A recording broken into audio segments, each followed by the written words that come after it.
en nuestra asamblea.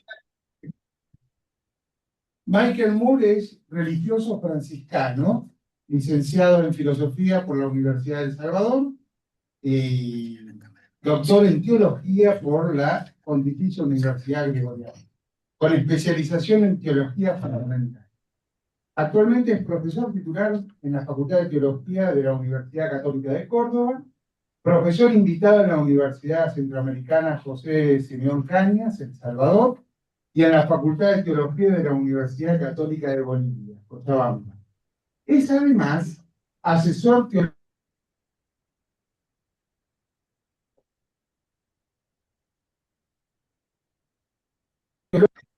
Sus intereses en la investigación y la docencia se centran en cuestiones fronterizas de la teología fundamental, la cristología, la ecoteología, el franciscanismo y el diálogo con la teología luterana. En estas líneas ha publicado 3 libros y numerosas contribuciones en obras y revistas nacionales y extranjeras. Así que te damos la bienvenida, Ángel, y muchas gracias por este espacio que nos brindas. Gracias, Raúl, por la presentación, por la invitación. Muy buenos días, hermanas y hermanos de Uruguay. Me hubiera encantado, la verdad, estar presente ahí para compartir, pero bueno, cuestiones de agenda lo han hecho imposible. Así que lo haremos por este medio. Me pidieron que compartiera algo en torno al ícono y el horizonte inspirador de la CLAR. Así que a través de un PowerPoint que después ya se lo envié a Raúl y él se los reenviará a todos ustedes para que lo puedan tener, titulé estas reflexiones Nicodemo, el buscador buscado, renacer a la vida religiosa. Nicodemo, el buscador buscado, evidentemente apunto acá a la prioridad de la gracia, de que es Dios siempre el que nos está buscando, aunque nos espera sentado al borde de algún pozo, como diría en el icono de la Samaritana, y esto invita a un renacer a la vida religiosa. Y quiero iniciar leyendo un breve párrafo de la introducción del Horizonte, que es muy decidor. En el medio de la noche, Nicodemo sale al encuentro de Jesús. Se anima a confiarle sus más hondas inquietudes, su incertidumbre, sus preguntas. Lo anterior ya no da respuesta, pero lo nuevo todavía no da seguridad. En la íntima calidez de ese encuentro se revela una clave: nacer del agua y del espíritu. Nacer de nuevo, como la semilla en la oscuridad de la tierra, germina en silencio e irrumpe con una nueva luz. Y el itinerario en la noche que voy a seguir en mis reflexiones es este: dos momentos. Primero un acercamiento a Nicodemo, a la figura de Nicodemo, que titulé Nicodemo, el buscador buscado, un proceso de Nicodemo y el perfil de Nicodemo, y la segunda parte, que es la más contundente y que toca más a nosotros, espejándonos en Nicodemo, renacer a la vida religiosa. Se darán cuenta que son título y subtítulo de mi iluminación. Un primer punto, aunque es de noche, y un segundo punto, hay que renacer, con 5 claves que creo que forman parte de esta búsqueda del renacer. El fundamento incuestionado, Dios, entre signos de pregunta, discernimiento encarnado, con la Biblia y el periódico, anuncio jerarquizado, distinguir para unir, espacio descentrado en y más allá de la iglesia y horizonte esperanzado. Yo lamentablemente esto es un poco ambicioso, quizás no llegue a dar todo, iré midiendo el tiempo en la hora que me ofrecieron. De todas maneras, el PowerPoint, repito, lo van a tener ustedes luego para leer el resto y leerlo más tranquilo. Por cuestión de tiempo iré quizás un poco menos pausado de lo que me gustaría y haría falta. Quiero, ante todo, recordar los textos de Nicodemo, que por supuesto imagino que los tienen muy leídos, En el Evangelio de Juan aparece en tres oportunidades Nicodemo. El icono se centra en la primera, pero para entender la figura de Nicodemo y su proceso, hace falta recordar los tres textos. El primero, que yo lo subtitulo como el encuentro, había entre los fariseos un dirigente de los judíos llamado Nicodemo. Perdón, los invito a, fíjense las palabras en rojo que por supuesto son mías, ¿no? Este fue de noche a visitar a Jesús. Le dijo, Rabí, sabemos que eres un maestro que ha venido de parte de Dios porque nadie podría hacer las señales que tú haces si Dios no estuviera con él. De veras te aseguro que quien no nazca de nuevo no puede ver el reino de Dios, dijo Jesús. ¿Cómo puede uno nacer de nuevo siendo ya viejo? Preguntó Nicodemo. ¿Acaso puede entrar por segunda vez en el vientre de su madre y volver a nacer? Yo te aseguro que quien no nazca del agua y del espíritu no puede entrar en el reino de Dios, respondió Jesús. Lo que nace del cuerpo, lo que nace del espíritu es espíritu. No te sorprendas que te haya dicho, tienen que nacer de nuevo. El viento sopla donde quiere y lo oyes silbar, aunque ignoras de dónde viene y a dónde va. Lo mismo pasa con todo el que nace del espíritu. Nicodemo replicó, ¿cómo es posible que esto suceda? ¿Tú eres maestro de Israel y no entiendes estas cosas? Respondió Jesús. Te digo con seguridad y verdad que hablamos de lo que sabemos y damos testimonio de lo que hemos visto personalmente, pero ustedes no aceptan nuestro testimonio. Si les he hablado de las cosas terrenales y no creen, ¿cómo van a creer si les hablo de las celestiales? Nadie ha subido jamás al cielo, sino el que descendió del cielo, el Hijo del Hombre. Como levantó Moisés la serpiente en el desierto, así también tiene que ser levantado el Hijo del Hombre, para que todo el que crea en él tenga vida eterna. Porque tanto amó Dios al mundo, que dio a su Hijo unigénito para que todo el que cree en él no se pierda, sino que tenga vida eterna. Dios no envió a su Hijo al mundo para condenar al mundo, sino para salvarlo por medio de él. Este es el primer texto donde Juan nos presenta a Nicodemo. Y más adelante, el segundo, ya será en el contexto de la pasión, cuando intentan apresarlo a Jesús. Los guardias del templo volvieron a los jefes de los sacerdotes y a los fariseos, quienes los interrogaron. ¿Se puede saber por qué no lo han traído? Nunca nadie ha hablado como ese hombre, declararon los guardias. Así que también ustedes se han dejado engañar, replicaron los fariseos. ¿Acaso ha creído en él alguno de los gobernantes o de los fariseos? No, pero esta gente, que no sabe nada de la ley, está bajo maldición. Nicodemo, que era uno de ellos, y que antes había ido a ver a Jesús, les interpeló, ¿acaso nuestra ley condena a un hombre sin antes escucharlo y averiguar lo que hace? ¿No eres tú también de Galilea? Protestaron. Investiga y verás que de Galilea no ha salido ningún profeta. Entonces se fueron a su casa. Segunda escena, entonces, Nicodemo defendiendo a Jesús. Y la tercera escena es ya al final, en la sepultura.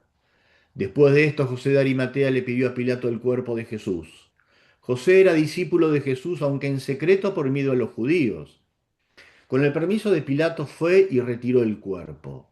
También Nicodemo, el que había visitado a Jesús de noche, llegó con unos 34 kilos de una mezcla de mirra y aloe. Ambos tomaron el cuerpo de Jesús y conforme a la costumbre judía de dar sepultura, lo envolvieron en venda con las especies aromáticas. En el lugar donde crucificaron a Jesús había un huerto y en el huerto un sepulcro nuevo en el que todavía no se había sepultado a nadie. Como era el día judío de la preparación y el sepulcro estaba cerca, pusieron allí a Jesús. Tercer momento entonces, Nicodemo, que se anima a salir, a pedir el cuerpo y hacer este gesto excesivo de 34 kilos de especies para envolver el cuerpo, una cantidad exorbitante, que solo se hacía para los funerales de los grandes reyes o emperadores, grandes personajes. El gesto de donación final. Entonces, recordados los textos, la primera parte, más breve, Nicodemo, el buscador buscado, y lo esquematizo en el proceso de Nicodemo, retomando los textos que acabamos de leer, ¿no? Podemos poner el primer punto, una inquietud, este hombre que está inquieto. Segundo momento, encuentro, interpelación, diálogo y silencio porque después Nicodemo desaparece de la escena. Y aparece al final el momento de la defensa y el último momento, el gesto de confesión o de conversión cuando se anima a salir al frente y darle una sepultura honrosa a Jesús. Esto me parece interesante que recordemos que hay un proceso. Nicodemo tiene que hacer un proceso porque esta clave después también es importante para nosotros, para la vida religiosa, ¿no? La dimensión procesual. Y fíjense que el acto, podemos decir, el acto de fe, de confesión, viene al final de un movimiento de idas y vueltas. Un breve perfil de Nicodemo a partir de lo que nos dice Juan, sobre todo porque evidentemente como vida religiosa, desde la invitación de la CLAR, estamos de alguna manera invitados a espejarnos en Nicodemo. Nicodemo, dice Juan, era un fariseo y un maestro, o un maestro fariseo, es decir, eh, alguien que enseñaba. Hoy podríamos decir, no sé, un teólogo, un catequista, un predicador, pero es alguien que está insatisfecho con lo que sabía. Me gusta llamarlo así, con su magisterio antiguo. O sea, alguien que sabía, que conocía de la ley, que conocía de la religión, que enseñaba, pero como que decía que, bueno, esto ya no basta. Se acerca a este personaje, a este otro maestro que es Jesús, motivado por señales. Fíjense que esto es importante también, ¿no? Lo que lo moviliza es el testimonio del otro. Hace algunas cosas, señales, semella, signos, que lo interpelan a este otro maestro, que tiene el gesto siempre fundamental de salir al encuentro. Salir al encuentro. Vamos a volver sobre esto, ¿no? Salir al encuentro. Hasta que uno no sale al encuentro, Dios no actúa porque respeta nuestras libertades. Ahora, es un salir al encuentro, pero que a la vez lo hace de noche. Probablemente Juan está queriendo decir acá que Nicodemo todavía, o sea, intuía algo, quería moverse, pero lo hace en un horario donde nadie pudiera verlo, por miedo, por inseguridades, por reparos, por dudas, ¿no? Este proceso entre inquietud, seducción e inseguridad.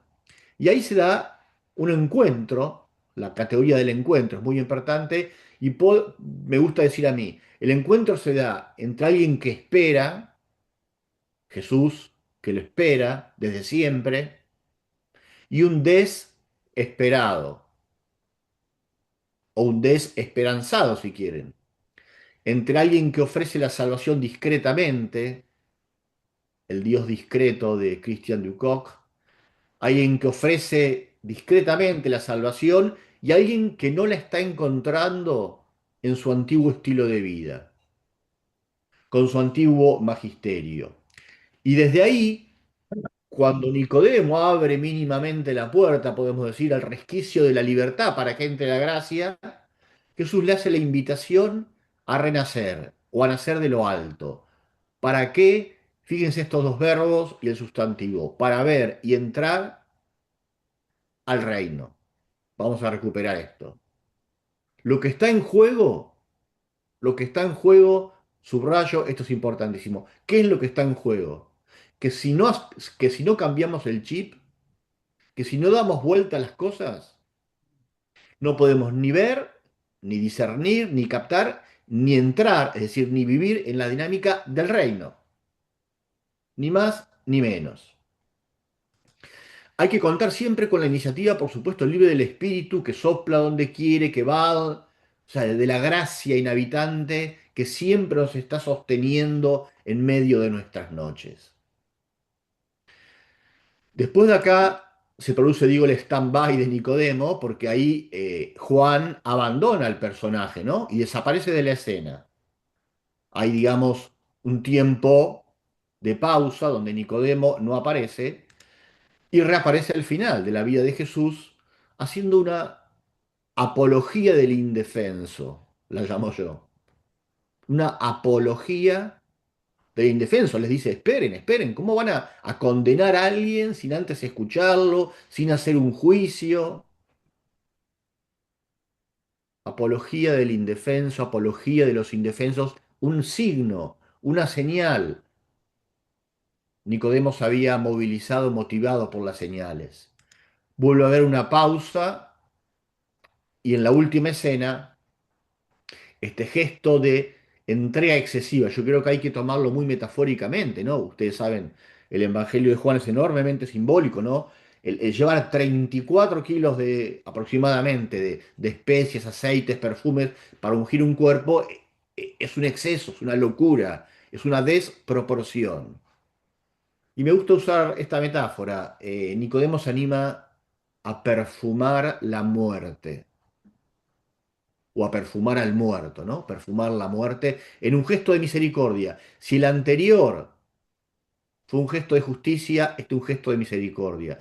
Misericordia y justicia, dos palabras que caracterizarán tanto al Jesús histórico. Entonces, este es un breve perfil de la figura de Nicodemo que se anima a salir al encuentro de un otro magisterio.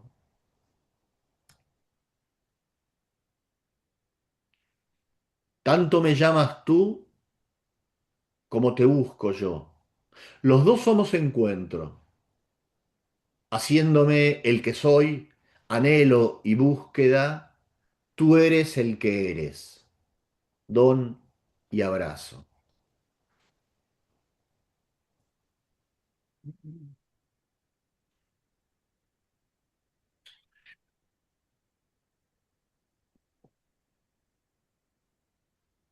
Entramos a la segunda parte, la parte central de esto, que yo le he titulado Renacer a la vida religiosa. Y el primer acápite, aunque es de noche. Recordarán esta frase del poeta San Juan de la Cruz, que bien sé yo la fonte que mana y corre, aunque es de noche, aunque es de noche. No quiero ser pesimista, no quiero ser pesimista, quiero ser realista y evidentemente en nuestras vidas religiosas hay muchísimas cosas buenas, signos de vida, pero bueno, eso ya está y hay que potenciarlo y continuarlo, pero yo creo que en una mirada mínimamente honesta tenemos que reconocer que estamos atravesando muchas noches en la vida religiosa a nivel mundial, por supuesto no solo de la CLAR, ni de Uruguay, ni de Argentina a nivel mundial, con distintas tonalidades, por supuesto, de acuerdo a los contextos. Y quiero compartirles un texto bastante duro del conocido Simón Pedro Arnold, un libro que salió con este título antes que salga El Horizonte de la Clar, que es Nicodemo, el punto cero de la fe. Extracté algunos pequeños párrafos de 3 o 4 páginas. Fíjense lo que dice. Nos encontramos en un desierto de sentido sin precedentes, sin una brújula fiable. Tenemos que volver a aprender los fundamentos del ser. Esto es lo que yo llamo el punto cero de la fe.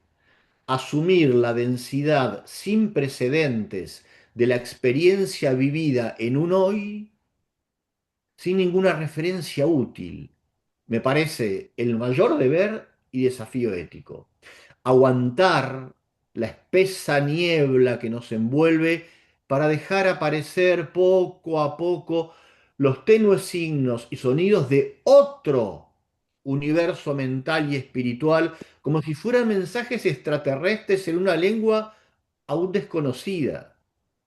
Tal es la condición para poder encontrar el uso de una palabra más allá de la confusión de nuestras palabras muertas. Con valentía hemos emprendido la lenta y trágica tarea de construir nuestras imágenes premodernas. Fue un parto necesario y doloroso que queda inconcluso.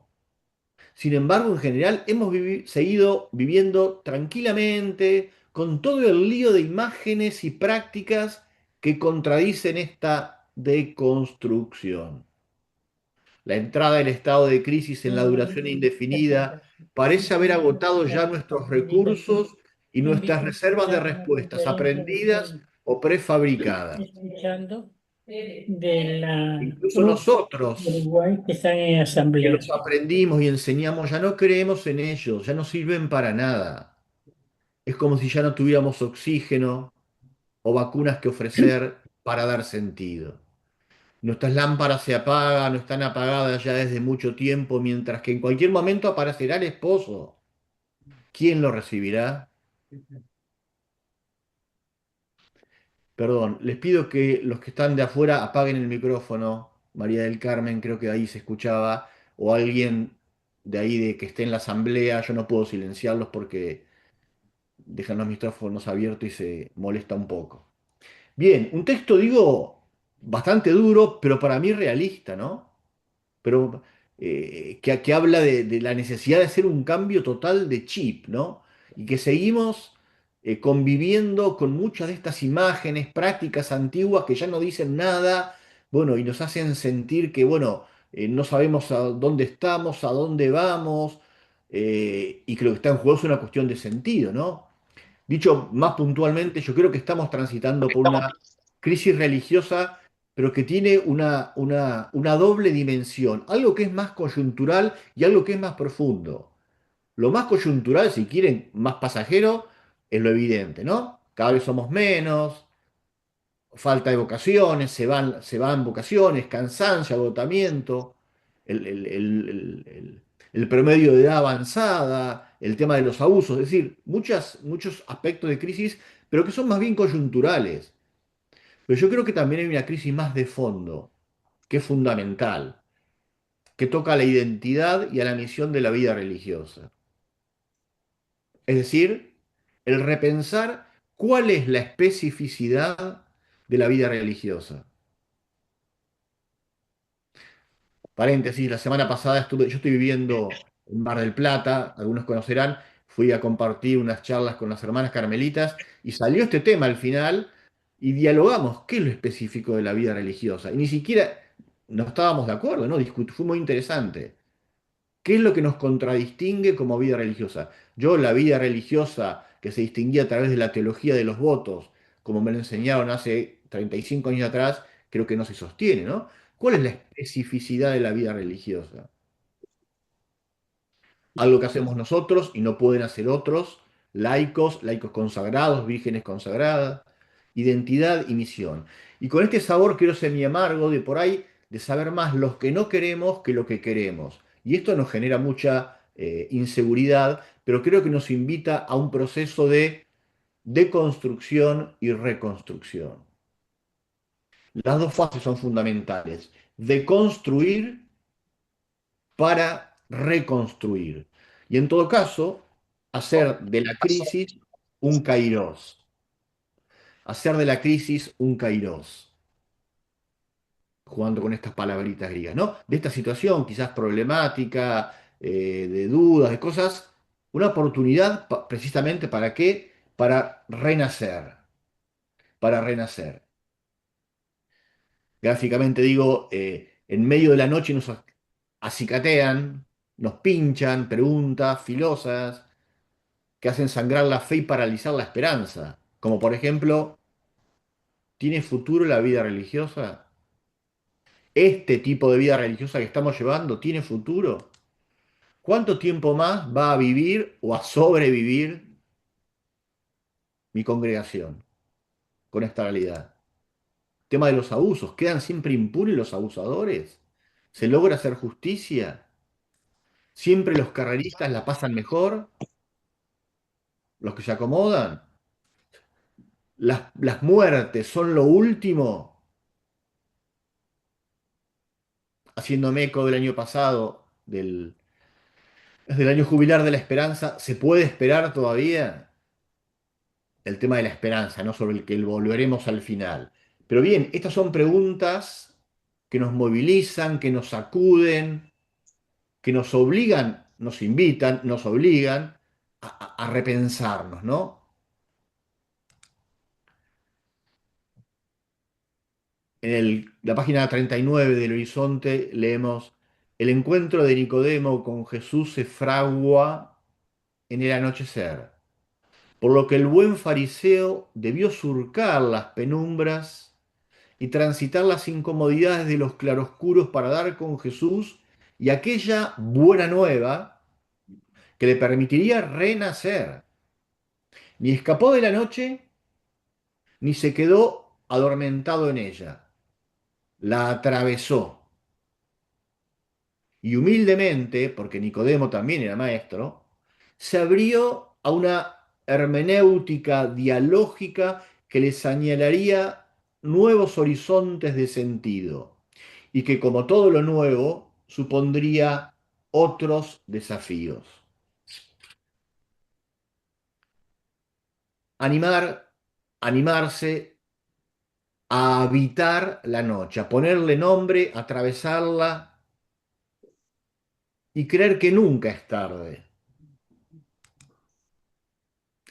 Es tarde, pero es nuestra hora. Es tarde, pero es todo el tiempo que tenemos a mano para hacer el futuro. Es tarde, pero somos nosotros esta hora tardía. Es tarde, pero es madrugada si insistimos un poco.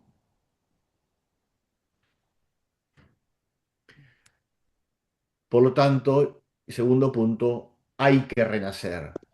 Y comienzo también iluminando con otro texto de Simón Pedro Arnold del mismo libro, que a mí, les aseguro, me dio mucha luz, porque verdaderamente es algo que, bueno, yo compartía, iba en la misma línea, y que alguien con la autoridad de él lo dijera, me dejó bastante más tranquilo.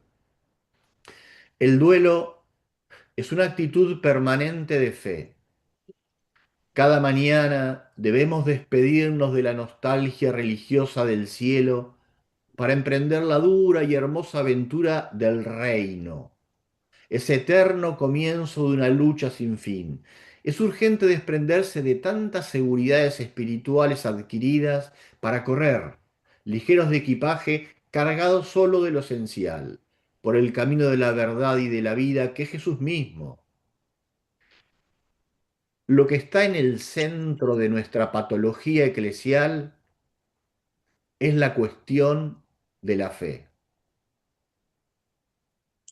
El resto, abusos, diferencias ideológicas, luchas de poder, es subsidiario y podría incluso distraernos de lo esencial. ¿Somos creyentes?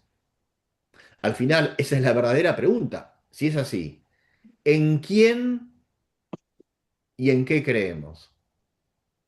¿En quién y en qué creemos? ¿Cuáles son las imágenes que nos acompañan en nuestro comportamiento creyente? De ello depende nuestro lenguaje, nuestra coherencia ética, nuestra credibilidad mística. Entonces, basándose en esto que dice Simón Pedro Arnold, que en el centro es una cuestión de fe, en quién y en qué creemos, yo lo decodifico en cinco claves. En cinco claves. Perdón, el que está ahí como Olga, por favor, si puede apagar el micrófono. Cinco claves. Fundamento incuestionado, Dios. El discernimiento encarnado con la Biblia y el periódico, anuncio jerarquizado, distinguir para unir, espacio descentrado en y más allá de la iglesia y el horizonte esperanzado, un crucificado resucitado. Son cinco temas que darían para una semana de diálogo y de retiro espiritual, así que discúlpenme que voy a ser un poco telegráfico, pero esto lo importante, yo creo que ustedes se sientan provocados, iluminados, para después seguir charlándolo, trabajándolo ahí en la asamblea o en próximas reuniones o en sus comunidades. En primer lugar, fundamento incuestionado, y fíjense que pongo entre paréntesis Dios. Evidentemente que el fundamento incuestionado de la vida religiosa es Dios, pero es un fundamento, digo, también cuestionable. ¿A qué me refiero? ¿A qué me refiero? A que tenemos que preguntarnos qué decimos cuando decimos Dios.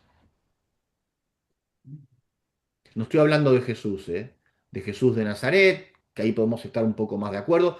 Dios. Nosotros somos consagrados, consagrados no a Jesús, a Dios, por el camino de Jesús. ¿Qué decimos cuando decimos Dios? Lleno de charlas. Bueno, Perdón, por favor, si pueden, a ver, el que esté ahí de la asamblea, ustedes pueden bueno, silenciar los micrófonos, muy grande. Por porque esta favor, persona quizá no se da cuenta y yo estoy hablando encima de ella. Silencien todos los micrófonos menos el mío. Perdón, pero ya le dije y se ve que no. Olga creo que es. Entonces, ¿qué decimos cuando decimos Dios? Eh, yo creo que no estamos muy habituados a compartir. ¿Me escuchan? Ah, perdón. Pensé que me habían silenciado a mí porque veo que Olga no está silenciada, Olga, todavía. Bueno, entonces, compartir la vida de fe. Yo creo que esto, por lo menos en mi congregación, siempre lo dije en los capítulos, después me cansé. Nosotros no, Espérate un segundo.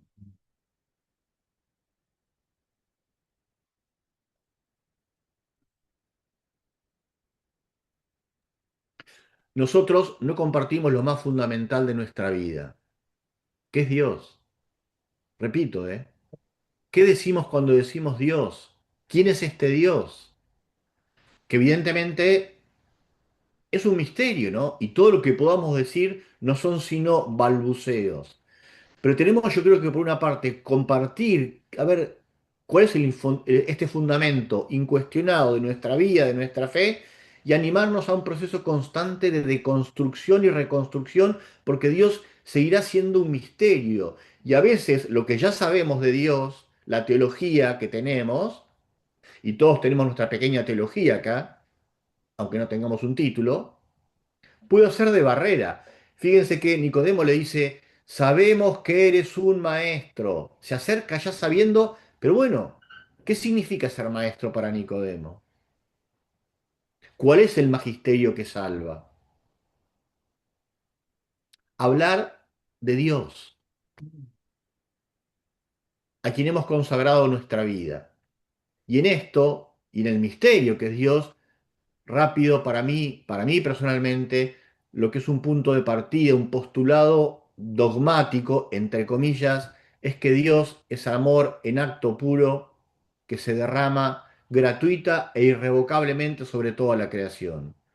Dios como amor en acto puro, estas formulaciones de Andrés de Resqueiruga, y yo agrego que se derrama gratuita e irrevocablemente. O sea, sin pedir nada a cambio y que no tiene vuelta atrás.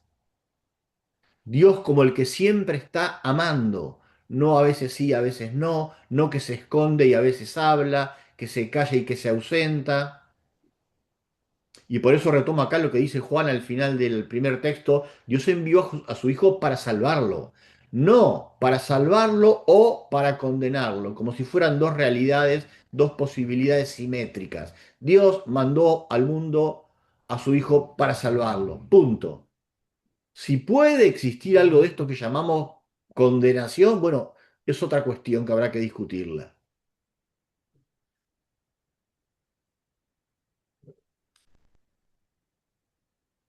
Aún después de revelarse, Dios sigue siendo esencialmente misterio. Esta intuición genial del teólogo alemán Karl Rahner de saber de que estamos consagrados nuestra vida a algo que siempre será un misterio. Misterio porque nos excede, ¿no? Porque nos sobrepasa, porque es inagotable, indefinible. Y repito, perdón que lo diga así, nuestra vida no está consagrada, por supuesto, ni a la iglesia, ni siquiera a Jesús de Nazaret. A Dios. tenemos que testificar a Dios al modo como lo hizo Jesús de Nazaret. Pero el sentido último de nuestra vida es el misterio. Dios sigue siendo, aún después que se reveló, y aún después de que se reveló en Jesucristo, sigue siendo esencialmente misterio. A pesar de esto, digo, a pesar de esto, tenemos que intentar conocerlo para purificar esa imagen, porque como dijo otro gran jesuita uruguayo, Juan Luis II, nuestra reflexión comienza interesándose mucho más en la antítesis, aparentemente fuera de moda, fe-idolatría, que en la aparentemente actual fe-ateísmo. Más aún, dejamos constancia desde la partida de que en la antítesis que nos parece la más radical, fe-idolatría, quien se profesa cristiano puede ocupar cualquiera de las dos posiciones, así como el que se profesa ateo. En otras palabras, creemos que divide mucho más profundamente a los hombres la imagen que se hacen de Dios que el decidir luego si algo corresponde, algo real corresponde o no a esa imagen.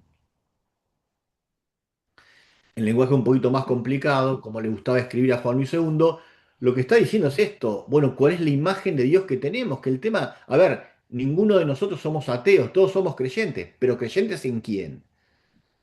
Y muchas de nuestras imágenes de Dios pueden tener rasgos de idolatría, de algún tipo de idolatría. Por eso el poeta nos invita a cambiar de Dios. Para cambiar de vida hay que cambiar de Dios. Hay que cambiar de Dios para cambiar la iglesia.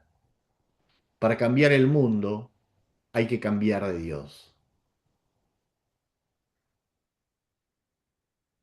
Obviamente el poeta Pedro Casaldalía no nos está invitando a que cambiemos de religión, sino está diciendo que detrás de toda concepción de la vida, de la iglesia, de la historia, del mundo y de la vida religiosa, detrás de eso hay una teología, una imagen de Dios. Y si queremos cambiar, si queremos renacer a una otra vida religiosa, habrá que replantearse la imagen de Dios. Por eso el primer punto era el fundamento incuestionado, pero cuestionable de Dios.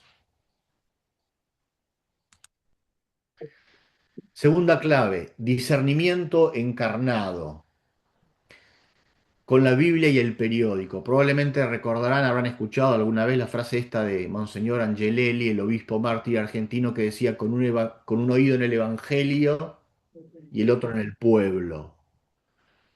Yo lo traduzco diciendo, el discernimiento tiene que ser con un oído en el Evangelio o en la Biblia y el otro en el periódico, en el sentido, por supuesto, de el periódico como una lectura de la realidad, a esto me refiero, ¿no? Hoy es muy difícil encontrar un periodismo medianamente objetivo, ¿no? Pero me refiero a esto, a la lectura de la realidad, porque la lectura de la realidad es el punto de partida y el punto de llegada de toda la espiritualidad latinoamericana. José María Vigil, Casaldali, en el librito este genial, Espiritualidad de la Liberación, la ponen como la primera nota de la espiritualidad latinoamericana, partir de la realidad y volver de la realidad. No lo voy a leer, pero esto se fundamenta en un postulado teológico y espiritual muy importante que queda sintetizado en 4 versos. Lo malo no será perder el tren de la historia, sino perder al Dios vivo que viaja en ese tren. Supongo que en Uruguay, como en Argentina, se usa esta frase, no perder el tren de la historia. Y Casadalia dice, en realidad el problema no es perder el tren de la historia, sino perdernos de Dios, porque Dios viaja en el tren de la historia, en la única historia, porque existe una única historia, no existen dos historias, sagrada, profana, existe una sola historia de revelación y de salvación, con momentos, si quieren, de mayor densidad reveladora, pero existe una única historia, ahí donde viaja Dios. Por eso la importancia de discernir, escuchar los clamores de la realidad y teniendo estos dos instrumentos que digo, la Biblia y el periódico, que se iluminan mutuamente.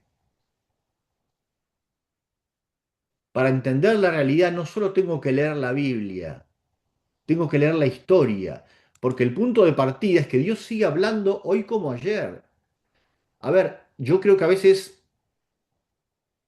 soy profesor de teología fundamental, pensamos que Dios habló en los profetas, Jesucristo, el último apóstol, y después Dios sigue hablando hoy como ayer, y me permito recordar los tres libros de los que hablaban los padres y los escolásticos: el Liber Nature, el Liber Scripture y el Liber Vitae o el Liber Historia. Es decir, el libro de la escritura, la Biblia, sí, pero también en la naturaleza. Hoy la madre, hermana tierra, clama, ahí está gritando Dios, ahí se está revelando Dios. Y el Liber Historiae o el libro de la vida, lo que está pasando hoy en nuestro mundo. Porque fuera del mundo no hay salvación, diría Schillebeck. No fuera de la iglesia, sino fuera del mundo no hay salvación. Y habrá que creer que en medio de este mundo, de la realidad, de lo que estamos viviendo, en medio de esta noche, también late el Espíritu.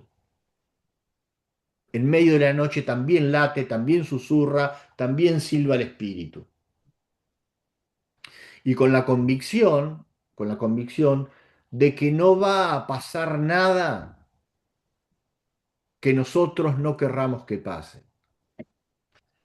No va a pasar todo lo que queremos que pase, quizás, pero no va a pasar, no va a suceder nada en la vida religiosa que nosotros no querramos, no permitamos, no movilicemos para que pase. Porque como dijo genialmente el gran Chalo González Faust, la historia está en nuestras manos. Y nuestras manos sostenidas por las de Dios. La historia está en nuestras manos. Y nuestras manos sostenidas por las de Dios. Pero no va a pasar nada que nosotros no querramos que pase.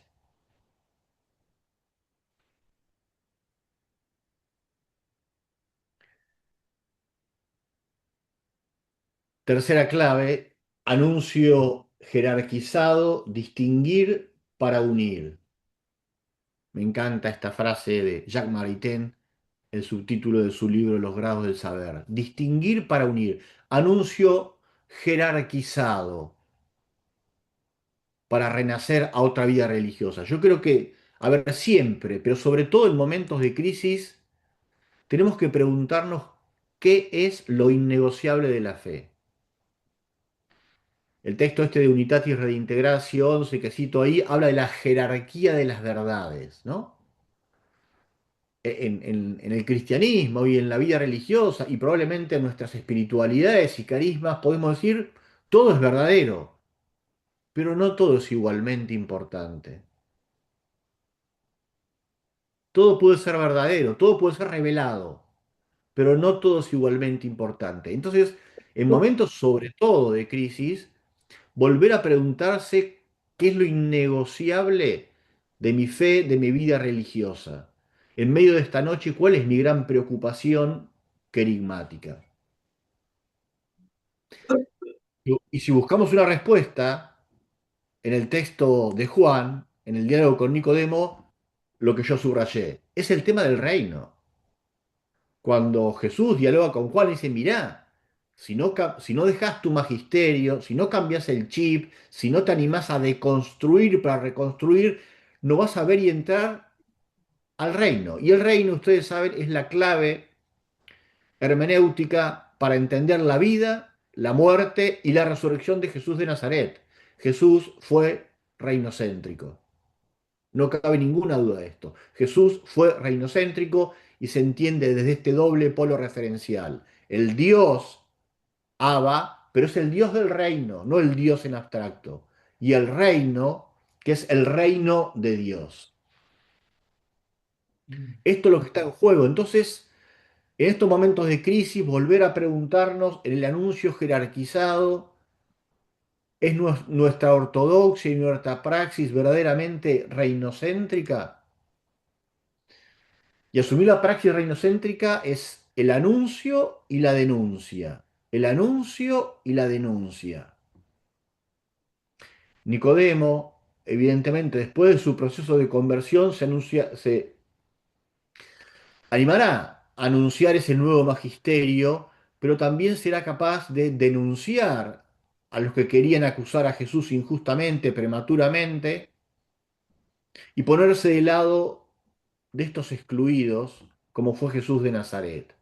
Anuncio y denuncia. Anuncio jerarquizado, anuncio concentrado en el tema de el reino. Muy agudamente, decía Juan Luis II, al cristianismo no se le pidió tener fe en Jesús como Dios. Se le pidió creer en la buena noticia. Y la buena noticia era la venida del reino de Dios. El año pasado que celebramos los 1700 años de Nicea, ¿no? El homoousion, está todo bien, pero el centro de nuestra fe o las discusiones no puede ser qué entendemos por el homoousios, sino por aquello que dio sentido a la vida y a la muerte de Jesús, a lo que se nos pidió creer. Lo que dice Jesús cuando comienza su misión, el reino de Dios está cerca. Y el reino de Dios es el euangelion, es decir, una buena noticia que nunca tendremos que olvidar, ¿no? Lo que anunciamos es algo bueno que por lo tanto tiene que darnos alegría. El reino de Dios entonces, con la innegable dimensión política que tiene, social, es lo primero y lo último para Jesús. El reino. No es la iglesia, no es la otra vida, el cielo, no es ni siquiera su propia persona. Jesús no era autorreferencial, hablaba muy poco de sí, ni siquiera es un Dios en abstracto sin rostro. Lo más importante para Jesús, en su anuncio jerarquizado, es el Dios del reino y su propuesta. El reino de Dios como promesa de Dios para la humanidad y de un modo particular para la humanidad sufriente. El reino de Dios como promesa de Dios para la humanidad y la humanidad sufriente. Un reino que a mí me gusta traducir, porque hoy la categoría reino en nuestros contextos por ahí no es muy decidora, con esta frase que usó en un discurso una vez Pedro Casaldáliga: el proyecto del reino de Jesús es esto: humanizar la humanidad practicando la humanidad. De esto se trata. Humanizar la humanidad practicando la proximidad, es decir, la compasión, la misericordia. Un proyecto de humanización, que se darán cuenta que en definitiva es lo mismo que decir un proceso de santificación o de cristificación o de deificación, pero usamos otras palabras que son quizás mucho más asequibles y sobre todo en contextos más seculares como el del Uruguay. La vida religiosa embarcada en un proyecto de humanización. ¿Qué es lo que nos humaniza? Y como contracara, ¿qué es lo que nos deshumaniza? Sin duda, la apuesta por el reino muchas veces no es fácil y cansa y duele. Por eso el poeta también nos recuerda: nunca te canses de hablar del reino. Nunca te canses de hacer el reino. Nunca te canses de discernir el reino, nunca te canses de acoger el reino, nunca te canses de esperar el reino. Nunca te canses, nos dice, nos exhorta, porque sabemos que muchas veces esto cansa, duele, quizás desilusiona, decepciona, nos paraliza, etc. Cuarta clave: espacio descentrado en y más allá de la iglesia. Acá la cuestión clave es distinguir el reino de la iglesia, distinguir la vida religiosa en relación a la iglesia y en relación al reino. Por eso digo que la vida religiosa tiene que pensarse en y más allá de la iglesia. Sin duda que no hay vida religiosa sin iglesia, pero sí hay iglesia sin vida religiosa. Creo que esto es evidente, ¿no? Aunque nos duela caer en la cuenta que no somos indispensables para la iglesia y tampoco para el reino. No somos indispensables. A ver, somos importantes, a lo largo de los 2000 años de la historia de la iglesia, la vida religiosa ha aportado muchísimo, pero la iglesia puede existir sin vida religiosa y el reino puede existir sin vida religiosa. No creo que vaya a desaparecer, ¿eh? Se transformará, se cambiará, eso sí. Ahora, la vida religiosa tal y como está concebida hoy, no se puede pensar sin iglesia. Nuestra vida religiosa es eclesial. La vida religiosa desde la iglesia, pero yo diría, desde la iglesia, pero no para la iglesia. La vida religiosa no es para la iglesia, es para el mundo. O en todo caso, para presencializar el reino en el mundo. Porque la iglesia misma, la iglesia en salida de la que hablaba el Papa Francisco, no puede ser autorreferencial. La iglesia no es un fin en sí mismo. La iglesia solo sirve si sirve. La iglesia solo sirve si sirve. Sirve para servir. Por lo tanto, la iglesia y la vida religiosa dentro de la iglesia está llamada a transparentar, a presencializar el reino en esta clave que dije de humanización. Y evidentemente, en este contexto, nuestra vida, nuestra vocación muchas veces será contracultural y a veces también contrainstitucional. En las tensiones que suele vivir la iglesia, perdón, la vida religiosa con la institución. En todo caso, a mí lo que me interesa que nos planteemos el el lugar no tanto social, geográfico, sino el lugar teologal, existencial, de donde damos testimonio y ejercemos la profecía. Me explico con otro poema genial de Casaldáliga dentro de Auschwitz. ¿Cómo hablar de Dios después de Auschwitz? Os preguntáis vosotros, ahí al otro lado del mar, en la abundancia. ¿Cómo hablar de Dios dentro de Auschwitz? Se preguntan aquí los compañeros cargados de razón, de llanto y sangre, metidos en la muerte diaria de millones.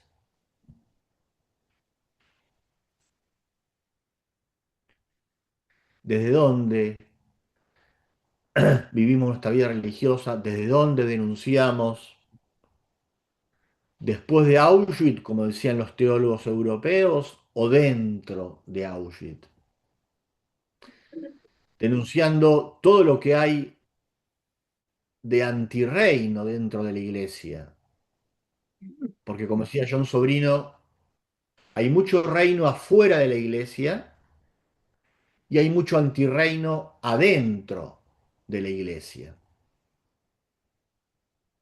Distinguir para unir también el reino y la iglesia.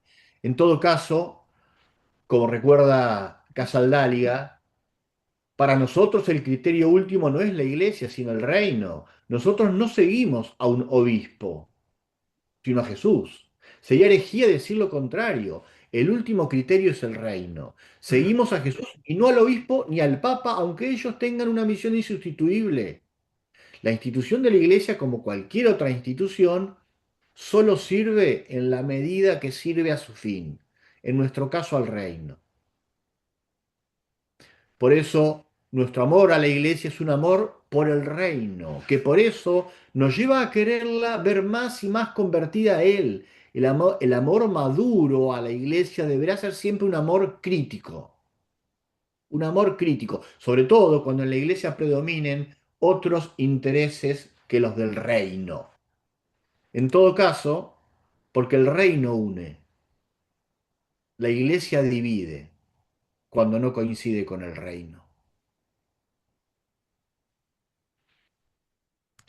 Y la última clave horizonte esperanzado, un crucificado resucitado. Porque evidentemente, si he hablado de cuestiones problemáticas de la noche, hay que recordar ahora, al final, lo podía haber hecho al inicio, que nuestra fe, nuestra esperanza, es que Cristo resucitó. Pero es verdad que el resucitado es el crucificado y que el crucificado es el resucitado.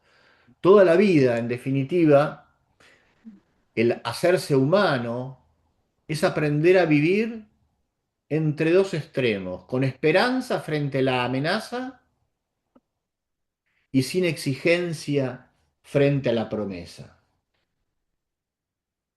Aprender a vivir en esta tentación, con esperanza frente a la noche, frente a la amenaza, pero a la vez sin exigencia frente a esa promesa. El cristianismo se basa en una esperanza que no es sin duda un optimismo ingenuo. Me encanta esta afirmación de Víctor Havel: la esperanza no es la convicción de que las cosas saldrán bien, sino la certidumbre de que algo tiene sentido, sin importar el resultado final. Me parece genial esto, ¿no?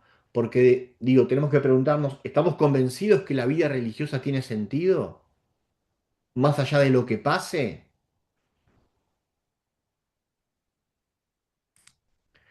Y que nuestra esperanza es teologal, se fundamentan en alguien que fue un derrotado. Esta palabrita derrotado la escuché el otro día no sé dónde y me encantó. La esperanza, no nos olvidemos, se fundamenta en alguien que fue derrotado, terminó mal la historia. La resurrección es meta histórica, pero en la historia Jesús terminó mal, derrotado, crucificado, lo cual nos invita a relativizar nosotros las muertes. Y esta esperanza además es escatológica, o sea, que verá su cumplimiento al final de los tiempos. Y por eso de lo que se trata es de tratar de adelantar, incoar, sembrar, pero, a ver, quizás sabiendo que no vamos a ver fructificar las semillas que demos. Y esto es muy duro, ¿no? Porque todos queremos ver resultado, ver nuestros hijos y nuestros hijos crecer, nuestras obras. Habrá que aprender que se renace, se resucita de estos espacios también de fractura, desde la fragilidad y por lo tanto aprender a abrazar nuestras contingencias, algo muy duro, ¿no? Aprender a abrazar nuestras contingencias, nuestras debilidades, porque se funda, diría San Pablo, en una esperanza que no defrauda desde que en la Pascua nuestro Dios se reveló más fuerte que la muerte. Recordar también, como hacía Pablo, sé de quién me he fiado. Hace 20, 30, 40, 50 años cuando entramos a la vida religiosa. Recordar, sé de quién me he fiado y abrirnos al Espíritu que sopla donde quiere, como quiere, cuando no quiere y puede gestar, si nosotros lo dejamos, si nosotros queremos, nuevos futuros. En definitiva, interesante que la conversión final de Nicodemo, podemos decir el gesto de conversión, de reconocimiento, cuando sale a la luz del día, en el sentido de que el viernes a la tarde, es cuando abraza ese cadáver, como lo dice la hermosa pintura de Caravaggio, ¿no? Ustedes saben, este es Nicodemo en primer plano, cuando es capaz de abrazarlo, sepultarlo, o sea, reconoce en el crucificado muerto al Hijo de Dios, como el centurión, ¿no? En verdad este hombre era el Hijo de Dios.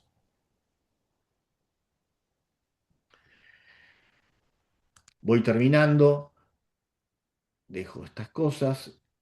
Quiero compartir este soneto de esperanza escatológica, porque lo espero a él y porque espero que al encontrarlo todos nos veamos restablecidos por el sol primero y el corazón seguro de que amamos, porque no acepto esa mirada fría y creo en el rescoldo que ella esconde, porque tu soledad también es mía, y todo yo soy una herida donde alguna sangre mana, y donde espera un muerto, yo reclamo primavera, muerto con él, ya antes de mi muerte, porque aprendí a esperar a contramano de tanta decepción, te juro, hermano, que espero tanto verlo como verte.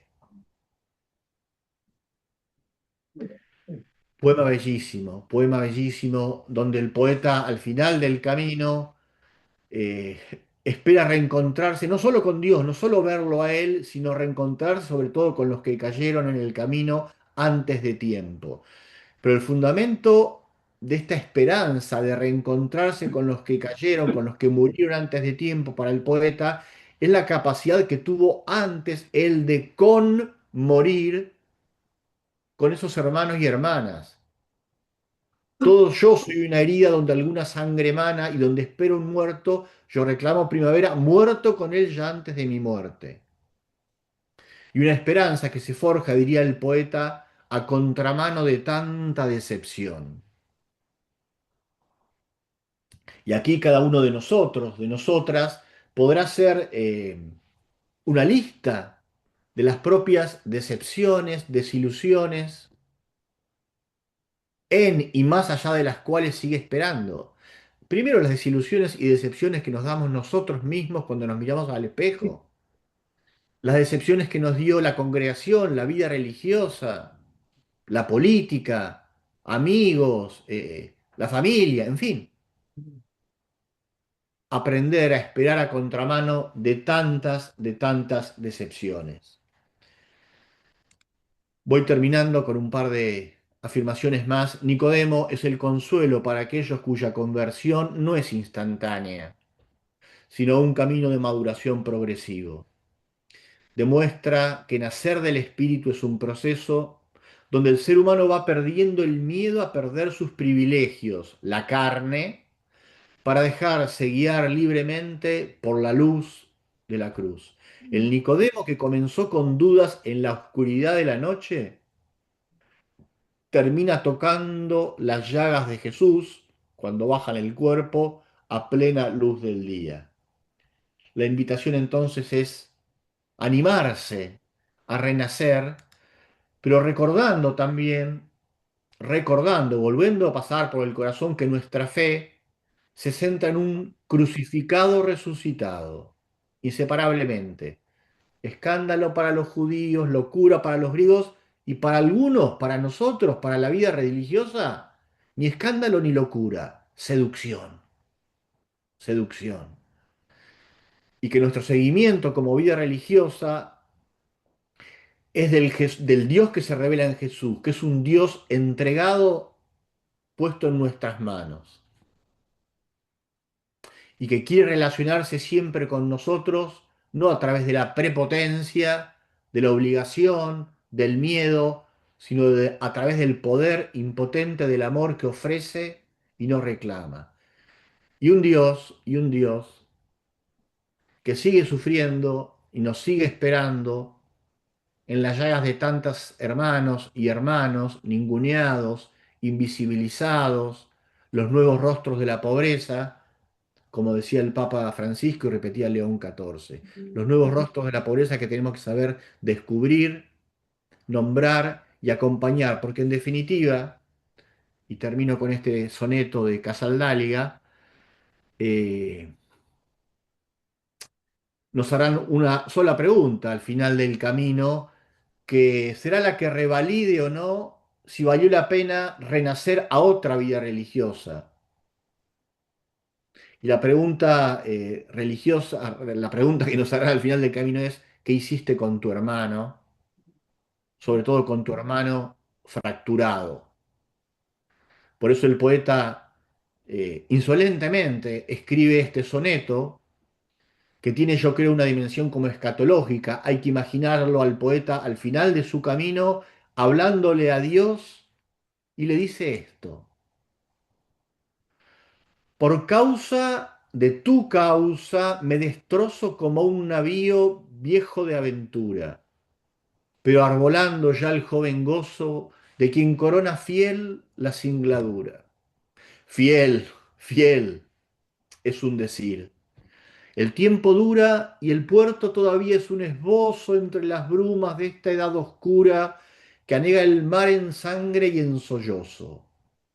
Siempre esperé tu paz. No te he negado, aunque negué el amor de muchos modos y zozobré teniéndote a mi lado. No pagaré mis deudas. No me cobres. Si no he sabido hallarte siempre en todos, nunca dejé de amarte en los más pobres.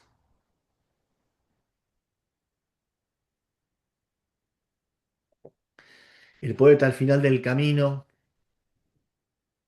que le presenta a Dios un poco sus quejas por causa de tu causa, y la causa para Casaldalía es la causa del reino. Tuve tantos problemas, me destrocé, e intenté ser fiel, bueno, fiel, fiel, a veces sí, a veces no. Me equivoqué en muchas cosas, me costó creerte en algunos lugares, me costó descubrirte en algunos espacios, pero al final saca la carta, el as debajo de la manga, y fíjense, le dice insolentemente a Dios, no voy a pagar ninguna deuda, no tengo ningún purgatorio que pasar, no voy a pagar mis deudas. Porque si es verdad, quizás que me costó encontrarte a veces y no supe amarte siempre en todos, nunca dejé de amarte en los más pobres. La única pregunta, repito entonces, que nos hará al final del camino y que es la que a posteriori convalidará si el renacer a una vida religiosa distinta valía la pena es esta. ¿Qué hiciste con tu hermano? Con tu hermano más pobre, más desfigurado, más olvidado, dentro de la comunidad y fuera de la comunidad. Y les dejo aquí 3 preguntas ahora para la reflexión, disparadoras. ¿Cuáles creo que son las noches que atraviesa la vida religiosa hoy en el Uruguay? Enumerar 3 situaciones por orden de importancia. Estas preguntas las van a tener ahí, así que, ¿cuáles son las 3 noches más importantes? ¿Cómo las nombraría? La contracara, pregunta 2. ¿Cuáles son mis esperanzas o apuestas en este contexto de noche? A ver las luces. Y la tercera, que tiene que ver con esto de construcción, qué teorías, teologías, ideas y qué prácticas pastorales, celebrativas, misioneras, considero que forman parte del magisterio antiguo, como Nicodemo, y que deben renacer de lo alto para que nuestra vida religiosa sea significativa. De nuevo, enumerar 3 por orden de importancia. Pongo los 3, un número, digo, para que no nos vayamos por las ramas. Entonces, 3 noches, 3 luces de esperanza y tres cuestiones teóricas o prácticas que creo fundamentales de construir para reconstruir. Bien, Le damos un fuerte aplauso. Muchas gracias, Michael. La verdad que muy cuestionador, muy cuestionador. Nos vamos con un montón de cosas para preguntarnos, para buscar, para animarnos con Nicodemo. Gracias por tu tiempo. Y entonces a todos les estamos mandando al grupo de la Conflu de comunicaciones. Marta, estamos mandando eso, ¿no? Van a ver las diapositivas. La última diapositiva están las preguntas. Y entonces, Michael, te agradecemos tu tiempo y tu esfuerzo y sabemos que nos querés un montón. Gracias. gracias, muchas gracias Raúl, muchas gracias a cada uno de ustedes por escucharme, por compartir. Hubiera sido genial tener tiempo ahora para dialogar, discutir, compartir opiniones, pero bueno, el tiempo es lo que hay y ya nos reencontraremos personalmente alguna vez. Un abrazo grande de todo corazón a todos mis hermanos y hermanas del Uruguay y bueno, hasta cada momento y ánimo, ánimo. Hay que animarse a renacer aunque es de noche. Un abrazo grande y buena continuación. Cuando yo lo contactamos, él me dijo que tiene familia acá. Entonces le hubiese gustado estar con nosotros, pero eso es cierto. Me lo ha repetido siempre. Gracias y un fuerte aplauso Gracias, buenas noches, buenos días. Adiós, adiós. Bueno, entonces continuamos con nuestro